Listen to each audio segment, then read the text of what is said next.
Hello everyone, कैसे आप सब लोग। आई होप आप सभी अच्छे से होंगे। आपके लिए एक इम्पॉर्टेंट अपडेट है from Jammu and Kashmir board of professional entrance examination की। आपको पता होगा कि different MBBS and the BDS courses के लिए आपका जो एनटीए ने टेस्ट कंडक्ट करवाया था 12 सितंबर 2021 को करवाया था और उसका रिजल्ट भी जल्दी ही डिक्लेयर हो जाएगा आपका। और ministry of health and family welfare and ministry of home affairs government of India ने एलोकेट की थी कुछ MBBS and BDS seats Jammu Kashmir UT के लिए, उन कैंडिडेट्स की नॉमिनेशन के लिए जो अपना admission UT of Jammu and Kashmir से बाहर लेना चाहते हैं अलग अलग मेडिकल या डेंटल कॉलेजेस में सेंट्रल पूल कोटा सीट्स के थ्रू। फर्दर मोर आपको जो भी इंटेंडेड कैंडिडेट्स है जिनका इंटेंशन होगा आउटसाइड द यूटी एडमिशन करने के लिए, जो नीट को क्वालिफाई करते हैं 2021 को और फिर वो अप्लाई करते हैं उन कोटा सीट्स के लिए, उन सबको बताया जाता है कि वो अपने इंटरेस्ट पर सभी डॉक्यूमेंट्स को रेडी रखें ताकि जब भी ministry of health and family welfare and ministry of home affairs जब भी इन सेंट्रल पूल कोटा के थ्रू इन सीट्स को रिलीज करेगा तो आपको भी एप्लीकेशन प्रोसेस में कोई भी वहां पर डिफिकल्टी फेस ना करनी पड़ी। फर्दर मोर जो भी कैंडिडेट्स है वो कोई भी क्लेम नहीं कर सकते सीट्स के लिए, जो कंसिडर किया जाएगा only in case of the eligibility. इसके बाद आपका जो एडमिशन प्रोसेस होगा वो शेड्यूल किया जाएगा ministry of home affairs and ministry of health and family welfare के दौरान गवर्नमेंट ऑफ इंडिया। अभी देख लेते हैं कि क्या क्या डॉक्यूमेंट्स आपको बताया गया है, कैसी प्रायोरिटीज है, कैसी कैटेगरीज है, वन बाय वन हम समझते हैं। फर्स्ट ऑफ ऑल अगर ministry of health and family welfare की रिक्वायरमेंट्स देखें तो कैटेगरी 1 में बोला गया है ऐसी फैमिलीज का बच्चा जिनका पेरेंट या फिर उनकी फैमिली का डायरेक्ट मेंबर किसी भी टेररिज्म की वजह से मारा गया हो या फिर एक इनोसेंट विक्टिम की तरह क्रॉस फायरिंग के दौरान उसकी जान चली गई हो या फिर कम्बैटिंग टेररिज्म के दौरान उसको किसी भी आर्म्ड फोर्सेस की वजह से फायर किया गया हो। उनको जिन डॉक्यूमेंट्स की जरूरत है उसमें उन्हें एक FIR, death certificate and postmortem report होनी चाहिए। और डिजाइनेशन अथॉरिटी कहाँ से बनानी है उनको एसएचओ और जो भी हॉस्पिटल कंसर्न ड्यूली होगा एसएसपी कंसर्न वहां से, और उसकी authentication administrative secretary to government home department Jammu and Kashmir करेगा। सेकेंड कैटेगरी में वो बच्चे जिनकी जो मतलब ऐसे पर्सन्स के बच्चे जिनको काफ़ी ज़्यादा रिस्क में होंगे just because of combating terrorism में उनका अपना असाइनमेंट भी किया होगा और उनको एडिशनल वेटेज दी जाएगी जो हिट लिस्ट में होंगे टेररिस्ट ऑर्गेनाइजेशन में।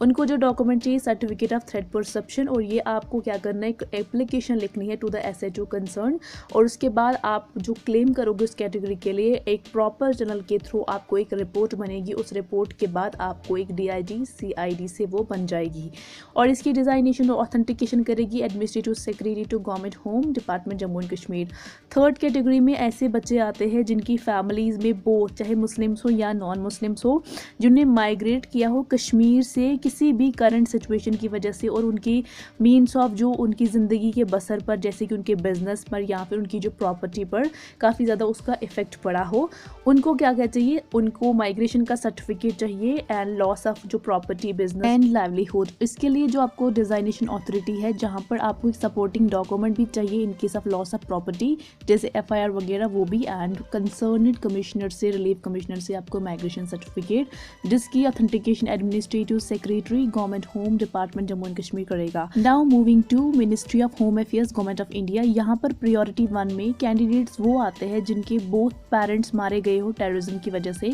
उनको जो डॉक्यूमेंट चाहिए उनका FIR, death certificate, postmortem report and affidavit होगा जिसमें कोई भी अदर फैमिली मेंबर ने इसका अभी तक कोई भी बेनिफिट नहीं लिया हो ऐसा लिखा हुआ हो, और ये आपको डिज़ाइन करवानी है एसएचओ और जो हॉस्पिटल कंसर्न होगा एसएसपी कंसर्न, और इसकी ऑथेंटिकेशन करेगी administrative secretary to government home department. और इसके अंडर सेकेंड प्रायोरिटी में वो बच्चे आते हैं उन फैमिलीज़ के जिनका सोल ब्रीड अर्नर यानी कि जिसके ऊपर घर का पूरा खर्चा डिपेंड करता था, जो इकलौता कमाने वाला घर में था, वो टेररिज्म की वजह से उसकी जान चली गई हो। उसमें भी उनके लिए एफआईआर, उनका death certificate, postmortem report, certificate जिसमें लिखा हो कि जिसकी जान चली गई है वो एक सोल ब्रीड अर्नर था फैमिली का, और एक एफिडेविट जिसमें बताया कि किसी भी दूसरी फैमिली मेंबर को इसका बेनिफिट नहीं दिया गया। ये भी SHO hospital concern, SSP concern बनेगी एंड तहसीलदार कंसर्न उस पर्सन के रिगार्डिंग जिसकी जान चली गई कि वो सोल ब्रीड अर्नर था फैमिली में। एंड देन ऑथेंटिकेशन इसकी करेगी administrative secretary to home government department Jammu and Kashmir.